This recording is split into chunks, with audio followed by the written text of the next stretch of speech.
ce oni yantuma ayo bisimila ko kunnafoniya kɛnɛ kan foli ani tanuban kanubaga na lamɛnbagaw bɛɛ lajɛlen Mali kɔnɔ ani Mali kɔ kan bi ye alamisa février kalo tile 19 san 2026 aw ko ka kibaru ni waati seli foli kɔfɛ kunnafoliba minnu b'an bolo k'olu da kulo kan olu dɔ bɛ tali kɛ. Kunnafoni daminɛ la bi an bɛ taa Gabon jamana yɛrɛ kɔnɔna na hayidara k'a fɔ ko tarata tɛmɛnen février kalo tile 17 san 2026 komi yɛrɛ ye Gabon haute autorité de la communication maaw yɛrɛ ni olu bɛ wele fana ko HAC olu yɛrɛ bɔra ni ka laseli dɔ yɛrɛ kɔni kɛ min na u y'a yira k'a fɔ ko compte dɔw yɛrɛ bɛ bɔlɔlɔsiraw yɛrɛ kan k'u bɛna olu bɛɛ lajɛlen yɛrɛ suspend ka bɔ Gabon jamana yɛrɛ kɔnɔna na wagati kuntagalajan yɛrɛ dɔ kɔnɔna na. Institut min yɛrɛ ka baara bɛnnen bɛ sariyaw tilenni yɛrɛ ma médiaw yɛrɛ kɔnɔna na Gabon jamana yɛrɛ kɔnɔna na olu yɛrɛ bɔra ni ka ni laseliba yɛrɛ kɛ. U y'a yira k'a fɔ ko compte dɔw yɛrɛ bɛ yen nɔ minnu bɛ bɔlɔlɔsiraw yɛrɛ kan k'u bɛna olu bɛɛ lajɛlen suspend ka bɔ u ka jamana kɔnɔna na fo ordre kura yɛrɛ la. Communiqué yɛrɛ kɔnɔna na a yirala k'a fɔ ko compte ninnu yɛrɛ ka baara yɛrɛ de kunnafoni kolon carili yɛrɛ ye kunnafoni galuma fo ka taa se kunnafoni dɔw yɛrɛ ma minnu yɛrɛ yirala k'a fɔ ko ninnu don u y'o publication ninnu jalaki ka d'a kan u y'a yira k'a fɔ ko publication ninnu bɛ ka se u ka jamana kɔnɔdenw dabiɲɛ yɛrɛ de ma wa k'u bɛ maabaw yɛrɛ fana dɔgɔya u ka o contenu ninnu yɛrɛ kɔnɔna na ko kuma dɔw yɛrɛ la u bɛ fɛn minnu yɛrɛ fana cari o contenu ninnu yɛrɛ kɔnɔna na ko fɛn caman yɛrɛ fana yirala k'a fɔ ko maloya yɛrɛ de don u ka jamana kɔnɔna na ko yɛrɛ kosɔn u y'a yira k'a fɔ k'u bɛ fɛ ka sariyaw yɛrɛ tile médiaw yɛrɛ kɔnɔna na o de kosɔn u ye nin décision ba yɛrɛ ta k'a fɔ k'u bɛna o contenu ninnu caman yɛrɛ suspend ka bɔ u ka jamana yɛrɛ kɔnɔna na fo ordre kura yɛrɛ la walasa fɛn min yɛrɛ jamana kɔnɔdenw yɛrɛ ka lakanako yɛrɛ u bɛ se ka sabati kosɛbɛ u ka jamana institution minnu yɛrɛ fana bɛ yen nɔ ni contenu ninnu yɛrɛ kɔfɛ u bɛ kuma jugu yɛrɛ fɔ ni k'a ɲɛsin olu yɛrɛ ma ani u ka jamana maaba minnu yɛrɛ fana ma k'olu ka suspension ninnu bɛna kɛ sababu yɛrɛ ye walasa ka lakana yɛrɛ sabati olu bɛɛ lajɛlen yɔrɔ o communiqué kelen yɛrɛ fana kɔnɔna na u y'a yira k'a fɔ k'u ka jamana activiste dɔw yɛrɛ fana bɛ o contenu ninnu yɛrɛ de ta ni ka o profiter cogo min yɛrɛ la u bɛ se ka nin jugu yɛrɛ fɔ ni k'a ɲɛsin u ka jamana maabaw ale n'u ka institution yɛrɛ ma nka k'olu yɛrɛ tɛna jɛni o ko ninnu yɛrɛ fewu bilen u ka jamana yɛrɛ kɔnɔna na ka d'a kan k'u bɛ ka sariya yɛrɛ de sɔsɔ Gabon ka o institution min yɛrɛ ka baara bɛnnen yɛrɛ bɛ sariya tilenni yɛrɛ la médiaw yɛrɛ kɔnɔna na olu yɛrɛ ye opérateur numérique international yɛrɛ jalaki nin ko in yɛrɛ la ka d'a kan ko opérateur numérique ba ninnu yɛrɛ tɛ ka kɔlɔsili fosi yɛrɛ de kɛ o contenu ninnu yɛrɛ ka ko la ko ni dun y'a ta k'a lajɛ ko contenu caman yɛrɛ de bɛ bɔlɔlɔsiraw yɛrɛ kan minnu ka baara yɛrɛ ye nin jugu kuma jugu fɔ yɛrɛ ma maabaw yɛrɛ ma ani jamana institution yɛrɛ ma ko dun ye sariya sɔsɔ yɛrɛ de k'a ka kan o opérateur numérique ninnu yɛrɛ ka bɔ ni ka ko dɔ yɛrɛ kɛ o ko in yɛrɛ la Gabon autorité maaw ka kiritigi ninnu yɛrɛ de kɔfɛ u ka sɔrɔ ka u ka suspension décision yɛrɛ ta k'a fɔ k'u bɛna o contenu ninnu yɛrɛ suspend ka bɔ u ka jamana yɛrɛ kɔnɔna na o autorité maaw y'a yira k'a fɔ ko kuma caman k'u bɛ message minnu yɛrɛ cari bɔlɔlɔsira ninnu yɛrɛ kan ko kuma caman ko bɛ kɛ sababu yɛrɛ ni ka na ni kɛlɛ yɛrɛ ye maaw yɛrɛ ni ɲɔgɔn cɛ wa kumakan ninnu yɛrɛ fana bɛ se ka kɛ sababu yɛrɛ fana ye ni ka na ni lakanabaliya yɛrɛ fana ye u ka jamana gouvernement kɔnɔna na u y'a yira k'a fɔ ko n'u ma ni contenu ninnu yɛrɛ suspend ka bɔ u ka jamana yɛrɛ kɔnɔna na k'a bɛna kɛ sababu yɛrɛ ni ka na gɛlɛyaba yɛrɛ de bila Gabon jamana kɔnɔdenw yɛrɛ ka kɛlɛya yɛrɛ kɔnɔna na wa fana k'a bɛna nɔnba yɛrɛ fana bila u ka progrès démocratique yɛrɛ fana la an bɛ waati min na i n'a fɔ ko bi min ye Gabon autorité maaw yɛrɛ kɛrɛnkɛrɛnnenya la Gabon HAC maaw yɛrɛ olu ye décision ba dɔw yɛrɛ ta décision min yɛrɛ kɔnɔna na u y'a yira k'a fɔ ko contenu dɔw yɛrɛ bɛ bɔlɔlɔsiraw yɛrɛ kan o contenu ninnu yɛrɛ k'u bɛna olu suspend ka bɔ u ka jamana yɛrɛ kɔnɔna na fo ordre kura yɛrɛ la ka d'a kan u y'a yira k'a fɔ ko contenu ninnu yɛrɛ bɛ ka nɛni juguw dɔrɔn de fɔ u ka compte yɛrɛ kɔfɛ ka kumakan jugu yɛrɛ fana fɔ ni k'a ɲɛci u ka jamana gouvernement maabaw fo ka taa se u ka jamana institution ale n'u ka jamana kɔnɔdenw dɔw yɛrɛ ma wale min yɛrɛ bɛ ka kɛ sababu yɛrɛ ni ka na ni kɛlɛ wa fana a bɛ ka na ni gɛlɛyaba yɛrɛ fana u ka jamana gouvernement yɛrɛ kɔnɔna na k'o de kosɔn olu yɛrɛ y'a décidé k'a fɔ k'u bɛna o contenu ninnu yɛrɛ suspend ka bɔ u ka jamana yɛrɛ kɔnɔna na wa fana u y'a ɲini opérateur numérique maa ninnu yɛrɛ fɛ k'u ka wuli ni ka dankari nin kumakan jugu ninnu yɛrɛ carili yɛrɛ la o contenu ninnu yɛrɛ kɔfɛ sabula olu yɛrɛ de kɛra sababu yɛrɛ ye ni ka contenu ninnu yɛrɛ créer wa fana ko ni problème yɛrɛ kɔni yɛrɛ contenu ninnu yɛrɛ kɔfɛ k'a ka kan olu yɛrɛ de ka wuli ni ka ko dɔ yɛrɛ kɛ o de kosɔn olu yɛrɛ ye o opérateur numérique ninnu yɛrɛ jalaki sabula k'u ɲɛ b'a la maaw yɛrɛ bɛ ka wale jugu nɛni jugu kumakan jugu yɛrɛ fɔ k'a ɲɛsin maaw yɛrɛ ma u ka contenu yɛrɛ kɔfɛ ko bɛɛ n'a ta k'u tɛ ka baw ni ka fosi yɛrɛ kɛ o de kosɔn olu y'i jalaki wa fana u b'a ɲini u fɛ k'u ka wuli ka dankari o menace ninnu yɛrɛ la kari tɛmɛnen février kalo tile 15 san 2026 Ghana jamana ɲɛma ale bɔra ni ka wele bila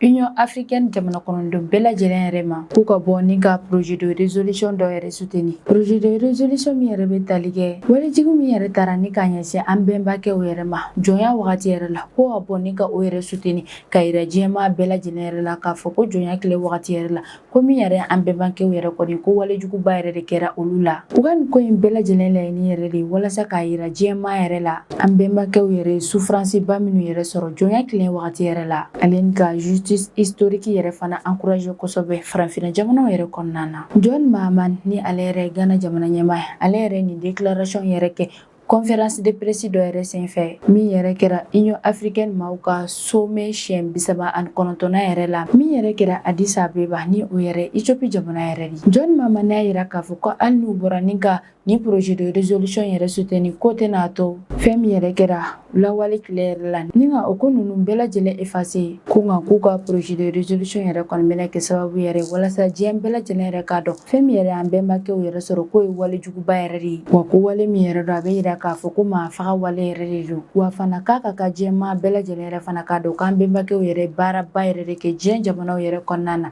ka d'a kan kuma olu yɛrɛ de minɛ ni ka taa n'u ye u ka jamanaw yɛrɛ kɔnɔna na ka t'u bila baara girimaw yɛrɛ la hadamaden yɛrɛ tɛ se ka baara sugu minnu yɛrɛ kɛ John Mahama ni ale ye Ghana jamana ɲɛmaa yɛrɛ ale y'a yira k'a fɔ ko farafinna jamana kɔnɔden bɛɛ lajɛlen yɛrɛ sigilen tun bɛ ka nin ko in yɛrɛ de makɔnɔ an bɛ wagati min na i n'a fɔ ko bi k'ale yɛrɛ kɔni bolo ko wale min yɛrɛ kɛra jɔnya tile wagati yɛrɛ la ko kɔni tɛ se ka dogo fiyewu wa fana ko base juridique ale ni morale dɔ yɛrɛ fana bɛ yen nɔ o bɛ se ka taa ɲɛfɔli yɛrɛ kɛ yɔrɔ min yɛrɛ la John Mahama y'a yira k'a fɔ ko hali an bɛ wagati min na i n'a fɔ ko bi ko fɛn min yɛrɛ jɔnya ko yɛrɛ ko bɛ ka exister ka d'a kan k'an bɛ wagati min na i n'a fɔ ko bi hali n'a sɔrɔ o tɛ ka jɔnya tile wale yɛrɛ kɔni ka ɲɛsin farafinw yɛrɛ kɔni ma k'u yɛrɛ kɔni bɛ ka siya wolemaw yɛrɛ kɛ wale min b'a yira k'a fɔ ko farajɛw yɛrɛ ni farafinw tɛ kelen ye wa fana u bɛ k'u ka sɛbɛya min yɛrɛ fana yira farafinna jamanaw yɛrɛ fana kan o b'a yira k'a fɔ ko fɛn min yɛrɛ fana ye jɔnya ko yɛrɛ kɔni ma ban John Mahama y'a yira k'a fɔ ko min yɛrɛ Ghana jamana yɛrɛ k'a bɛna continuer ni ka baara yɛrɛ kɛ ani ONU jamana fo ka taa se farafinna tɔnba yɛrɛ ma ni o ye Union africaine yɛrɛ ale ni jamana minnu yɛrɛ fana bɛ ni olu yɛrɛ intéressé len don nin ko in yɛrɛ la k'a bɛna continuer ni ka baara kɛ olu bɛɛ lajɛlen yɛrɛ fɛ walasa u bɛ se ka kumaɲɔgɔnya yɛrɛ kɛ wagati kuntagalajan yɛrɛ kɔnɔna na walasa fɛn min yɛrɛ justice nin ko in yɛrɛ la o ka kɛ ani farajɛla jamanaw yɛrɛ fana ye walejugu min yɛrɛ fana kɛ farafin jamanaw yɛrɛ kɔnɔna na u ka segin ni ka u ka o walejugu ninnu bɛɛ lajɛlen yɛrɛ fana réparer John Mahama ni ale yɛrɛ Ghana jamana ɲɛmaa ale yɛrɛ kɔni bɔra ni ka nin projet de résolution ba yɛrɛ de ɲɛfɔ farafinna jamanaw yɛrɛ k'u ka bɔ ni ka nin projet yɛrɛ soutenir cogo min yɛrɛ la diɲɛmaa yɛrɛ bɛ se ka bɔ a kalama fɛn min yɛrɛ kɛra an bɛnbakɛw yɛrɛ la ani u ka se ka justice yɛrɛ fana sɔrɔ o ko in yɛrɛ la wa farajɛla jamanaw yɛrɛ fana ye walejugu min yɛrɛ fana kɛ farafin jamanaw yɛrɛ kɔnɔna na jɔnya tilew yɛrɛ la u ka bɔ ni ka na u ka o walejugu ninnu bɛɛ lajɛlen yɛrɛ réparer an ka jamanaw kɔnɔna na an bɛ wagati min na i n'a fɔ ko bi min ye États-Unis jamana yɛrɛ olu yɛrɛ bɛ fɛ ka dɛmɛba yɛrɛ de kɛ ka ɲɛsin Nigeria jamana yɛrɛ ma ka sababu yɛrɛ kɛ Boko Haram fo ka taa se Bamakɔ maaw yɛrɛ ka menaces yɛrɛ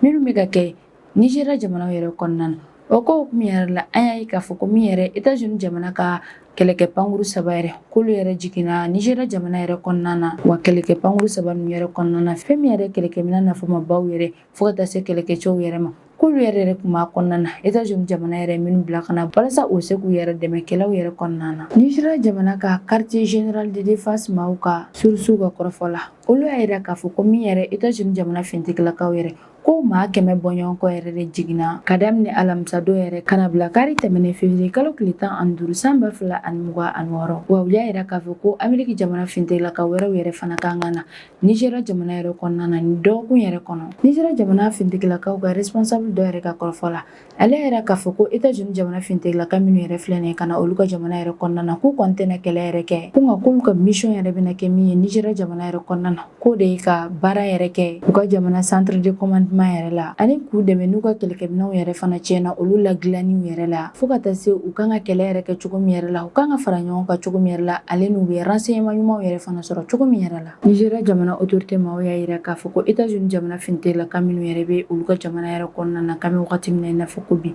k'olu bɛɛ lajɛlen yɛrɛ de nana walasa ka Nigeria jamana fintigilakaw yɛrɛ dɛmɛ u ka baaraw kɔnɔna na walasa fɛn min yɛrɛ Bamakɔ maaw yɛrɛ u bɛ se ka dankari olu yɛrɛ la Nigeria jamana fantan a 4 bɛɛ lajɛlen la u y'a yira k'a fɔ ko fɛn min yɛrɛ ye États-Unis jamana fintigilakaw yɛrɛ k'olu yɛrɛ kɔni tɛna kɛlɛ yɛrɛ kɛ face à face k'u ɲɛsin Bamakɔ maaw yɛrɛ ma ko nka k'u yɛrɛ kɔni bɛna u dɛmɛ Nigeria jamana fintigilakaw olu ka porte-parole ni a tɔgɔ de ye ko général de division Samaïla Uba ale yɛrɛ ka kɔrɔfɔ yɛrɛ la a ye ɲɛfɔli min yɛrɛ kɛ bɔlɔlɔ bɔlɔlɔsiraw yɛrɛ kan. Ale yɛrɛ fana ye hakilinajigi yɛrɛ kɛ k'a yira k'a fɔ ko min yɛrɛ États-Unis jamana fɛntigilakaw ye k'olu yɛrɛ kɔni tɛna kɛlɛ yɛrɛ kɛ ka ɲɛsin Bamakɔwale maaw yɛrɛ ma ko nka ko bɛna olu yɛrɛ dɛmɛ cogo suguya wɛrɛw yɛrɛ de la min ni kɛlɛ kɛli yɛrɛ fana tɛ kelen ye. États-Unis jamana fɛntigilakaw yɛrɛ bɛ taa Niger jamana yɛrɛ kɔnɔna na waati min yɛrɛ la o y'a sɔrɔ min États-Unis jamana ɲɛmaa Donald Trump ale bɛ ka kiritigɛli sugu bɛɛ lajɛlen ta Niger jamana yɛrɛ kan ka d'a kan y'a yira k'a fɔ ko min ye Niger jamana autorité maaw yɛrɛ k'olu yɛrɛ tɛ ka u seko fosi yɛrɛ de kɛ Bamakɔwale maaw yɛrɛ kɛlɛli la u ka jamana kɔnɔ. Wa Donald Trump y'a yira kɛrɛnkɛrɛnnenya la tuguni k'a fɔ ko Niger jamana yɛrɛ kɔnɔna na ko Bamakɔwale maaw yɛrɛ bɛ u ka menaces yɛrɛ kɛ k'a ɲɛsin chrétiens dɔrɔn de ma. Nka Niger autorité maaw yɛrɛ fana ye Donald Trump ka o kuma ninnu yɛrɛ nkalontigiya sabula u y'a yira k'a fɔ ko min yɛrɛ ye Bamakɔwale maaw yɛrɛ k'u tɛ maa bɔ maa la olu ka jamana yɛrɛ kɔnɔna na ko kuma caman u bɛ attaque yɛrɛ fana kɛ k'a ɲɛsin u ka jamana silamɛw yɛrɛ fana ma. Min ye Niger autorité maaw yɛrɛ fana olu yɛrɛ fana bɛ ka camanba yɛrɛ fana u ka cɛsiriw yɛrɛ kan sabula u y'u ka jamana fintilaka dɔw yɛrɛ fana bila ka taa u ka jamana zone dɔw yɛrɛ la u ye zone min yɛrɛ yira k'a fɔ ko kuma caman Bamakɔwale maaw ka attaque yɛrɛ bɛ kɛ k'a ɲɛsin o yɔrɔ ninnu yɛrɛ ma kɛrɛnkɛrɛnnenya la État de Plateau ale ni Taraba an bɛ wagati min na i n'a fɔ ko bi min ye Niger autorité maaw yɛrɛ olu yɛrɛ ma don kelen yɛrɛ fɔ don min yɛrɛ la min ye États-Unis jamana fɛntigilakaw yɛrɛ olu bɛ segin ka taa u ka jamana yɛrɛ kɔnɔna na wa min yɛrɛ fana États-Unis jamana yɛrɛ olu y'a yira k'a fɔ k'olu ka fɛntigilakaw yɛrɛ kɔni tɛna to Niger jamana yɛrɛ kɔnɔna na badabada ko nka k'u bɛna to yen nɔ wagati kuntagala surun dɔ yɛrɛ de kɔnɔna na. États-Unis yɛrɛ kɔni y'a ka jamana fɛntigilaka ninnu yɛrɛ bila ka taa Niger jamana yɛrɛ de kɔnɔna na walasa u bɛ se ka taa Niger autorité maaw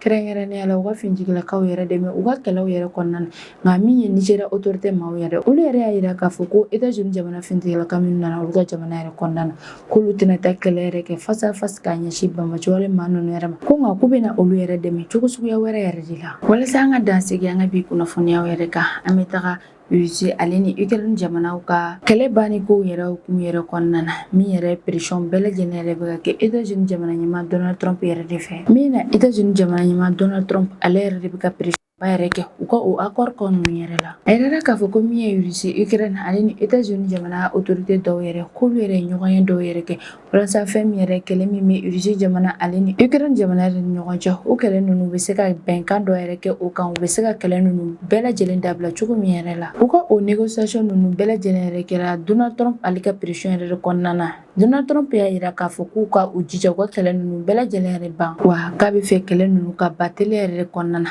k'ali n'a sɔrɔ Ukraine bɛ ka ban ka territoire min yɛrɛ di Russie jamana yɛrɛ ma ko ni o territoire bɛ di Russie ma de k'u k'u jija ka kɛlɛ ninnu kɔni ban. Donald Trump ale bɛ ka pression yɛrɛ kɛ Russie ale ni Ukraine jamana yɛrɛ kan wagati min yɛrɛ la walasa u ka bɛnkan yɛrɛ kɛ u ka kɛlɛ banni yɛrɛ la o y'a sɔrɔ tɛnɛ tɛmɛnen février kalo tile 16 san 2026 min ye Donald Trump yɛrɛ fana ye a ye kangari gɛlɛn yɛrɛ fana da Tehran jamana yɛrɛ k'a yira k'a fɔ ko n'olu yɛrɛ fana y'u ban ni ka bɛnkan yɛrɛ fana kɛ u ka kɛlɛ ninnu yɛrɛ la k'olu yɛrɛ fana bɛ se ka conséquence ba dɔ yɛrɛ fana sɔrɔ o kɔfɛ. Donald Trump y'a yira k'a fɔ ko nin dɔgɔkun yɛrɛ kɔnɔna na ko min yɛrɛ États-Unis jamana responsable ale ni Iran jamana responsable yɛrɛ k'olu kan ka ɲɔgɔnye dɔ yɛrɛ kɛ Genève o bɛnkan ko ninnu yɛrɛ la wa fana y'a yira k'a fɔ ko ale yɛrɛ bɛna participer u ka o kuma ɲɔgɔnya ninnu yɛrɛ la k'a sɔrɔ ale yɛrɛ sen ma se Genève. Donald Trump yɛrɛ kɔni cikan girinma yɛrɛ de kɛ k'a ɲɛsin Iran jamana yɛrɛ ma ko ni a kɔni ma sɔn o bɛnkan sɛbɛn ninnu yɛrɛ kɔni ma ko conséquence min yɛrɛ bɛna bɔ a kɔfɛ k'o ye u kungo yɛrɛ de ka d'a kan k'ale yɛrɛ kɔni ladilikan gɛlɛn yɛrɛ kɔni f'u ye o waati yɛrɛ fana la Donald Trump yɛrɛ ye laseli yɛrɛ bila Ukraine yɛrɛ fana ma ka olu yɛrɛ fana k'u jija u ka kɛlɛ ninnu yɛrɛ fana dabila ten. A yira k'a fɔ ko min ye Russie jamana Ukraine ale ni États-Unis jamana olu ka négociateur bɛɛ lajɛlen mina fara ɲɔgɔn kan walasa olu yɛrɛ fana ka taa kuma ɲɔgɔnya yɛrɛ kɛ Genève k'u ka o ɲɔgɔnya ninnu bɛɛ lajɛlen yɛrɛ laɲini yɛrɛ de walasa u ka se ka taa bɛnkan kelen yɛrɛ sɔrɔ kɛlɛ ninnu bali ninnu yɛrɛ la kɛlɛ min yɛrɛ mɛnna kabini san caman. Donald Trump y'a yira k'a fɔ ko waati tɛmɛnenw yɛrɛ la k'u ye ɲɔgɔnya minnu yɛrɛ kɛ Emirates Arab Unis yɛrɛ la k'o ɲɔgɔnya ninnu yɛrɛ la ko nafa fosi yɛrɛ ma ye olu la sabula u ka ɲɔgɔnya ninnu yɛrɛ kɔfɛ k'u seginna ni ka taa kɛlɛ yɛrɛ kɛ tuguni. Donald Trump yɛrɛ y'a ɲini Ukraine jamana ɲɛmaa Vladimir Zelensky yɛrɛ fɛ k'u ka taa Russie jamana ɲɛmaa yɛrɛ fɛ teliya yɛrɛ la ni o ye Putin ye walasa u bɛ se ka bɛnkan sɛbɛn yɛrɛ sɔrɔ kɛlɛ ninnu bali na. Amérique jamana yɛrɛ plan min yɛrɛ bɔ ninnu ka kɛlɛ banni ninnu yɛrɛ la o y'a yira k'a fɔ ko walasa kɛlɛ ninnu yɛrɛ kɔni bɛ ban ko Ukraine jamana yɛrɛ bɛ se ka a ka territoire dɔ yɛrɛ kɔni di Russie jamana yɛrɛ ma Russie mako bɛ territoire min yɛrɛ la Ukraine jamana kɔnɔ ko nka ko o échange bɛna kɛ min yɛrɛ ko Europe jamana yɛrɛ k'olu yɛrɛ bɛ layiru yɛrɛ fana ta ko u bɛ Ukraine jamana yɛrɛ fana lakana. Min ye Ukraine ta fanfɛla yɛrɛ ye, Ukraine yɛrɛ tɛ fɛ k'a ka o territoire yɛrɛ de di Russie jamana yɛrɛ ma. Territoire min yɛrɛ bɛ Ukraine jamana yɛrɛ kɔnɔna na ni a bɛ wele ko Donbas, k'ale yɛrɛ kɔni tɛ fɛ ka o di Russie jamana yɛrɛ ma. O de kosɔn Donald Trump yɛrɛ y'a ɲini Ukraine jamana ɲɛmaa yɛrɛ fɛ k'a kana teliya yɛrɛ la u kana kumaɲɔgɔnya yɛrɛ kɛ nin ko in yɛrɛ la, a ka se k'a ka territoire yɛrɛ di Russie jamana yɛrɛ ma cogo min na kɛlɛ bɛ se ka ban ni jamana fila ninnu yɛrɛ kɔnɔna na. Sabula an bɛ wagati min na i n'a fɔ ko bi k'u ka jamana kɔnɔdenw yɛrɛ sɛgɛnnenba yɛrɛ de don. Volodymyr Zelensky ale y'a jira k'a fɔ ko ale dutelenba yɛrɛ de don ni Putin bɛna sɔn yɛrɛ u ka nin kɛlɛ ninnu yɛrɛ ban. Ka d'a kan ko sani u ka Genève ɲɔgɔnya yɛrɛ kɔni cɛ ko min ye Russie jamana yɛrɛ ko yɛrɛ tun bɛ ka continuer ne ka bomu yɛrɛ ci Ukraine jamana kɔnɔ kɛrɛnkɛrɛnnen la u ka jamana yɔrɔ nafamaba dɔ yɛrɛ la, yɔrɔ min yɛrɛ la u ka kuranmafɛnw jimafɛnw fo ka taa se gaziw mara yɔrɔw ma. Volodymyr Zelensky y'a jira k'a fɔ ko ni Russie jamana yɛrɛ continuera ka bomu yɛrɛ ci ka taa ale ka jamana yɛrɛ kɔnɔna na k'ale n'a sɔrɔ u bɛ ka solution yɛrɛ ɲini cogo min na u bɛ se ka bɛn yɛrɛ sabati u ka jamana yɛrɛ ni ɲɔgɔn cɛ, ko ni Russie yɛrɛ kɔni continuera ka bomu yɛrɛ ci olu ka jamana yɛrɛ kɔnɔna na ko b'a jira k'a fɔ ko min ye Russie jamana yɛrɛ k'a tɛ ka démocratie yɛrɛ ta sérieux yɛrɛ la. Volodymyr Zelensky y'a jira k'a fɔ walasa Russie ale ni Ukraine jamana kɛlɛ ninnu yɛrɛ ka ban ko fo ni jamana minnu yɛrɛ bɛ yen nɔ ni fangaba bɛ o jamana ninnu yɛrɛ la ni olu yɛrɛ pression ba yɛrɛ kɛ Russie jamana yɛrɛ kan ale ni Ukraine jamana yɛrɛ fana ye garantie de sécurité yɛrɛ fana sɔrɔ ko de bɛ se ka kɛ sababu yɛrɛ kɛlɛ ninnu yɛrɛ ka ban wagati kuntagalajan kɔnɔna na. An bɛ wagati min na i n'a fɔ ko bi min ye Donald Trump ni ale États-Unis jamana ɲɛmaa ale yɛrɛ kɔni bɛ k'i sinsin kosɛbɛ kɛlɛ min bɛ Ukraine jamana ale ni Russie yɛrɛ ni ɲɔgɔn cɛ o kɛlɛ ninnu bɛ se ka ban cogo min yɛrɛ la. O yɛrɛ de senfɛ a y'a jira k'a fɔ ko Russie mako bɛ territoire min yɛrɛ la Ukraine jamana yɛrɛ kɔnɔna na k'u ka kumaɲɔgɔnw yɛrɛ kɔni senfɛ k'ale n'a sɔrɔ ni o de bɛ kɛ sababu ye ka kɛlɛ ninnu yɛrɛ kɔni ban ko min ye Ukraine jamana yɛrɛ k'olu ka sɔn ni ka o territoire ninnu yɛrɛ di Russie jamana ma. Ni ne bɛ dan se an ka bi kɔkan kibaru kan man kanubaga n'a lamɛnbagaw bɛɛ lajɛlen fɔ Mali kɔnɔ ani Mali kɔ kan aw k'an bɛn a ɲɔgɔnna wɛrɛ ma.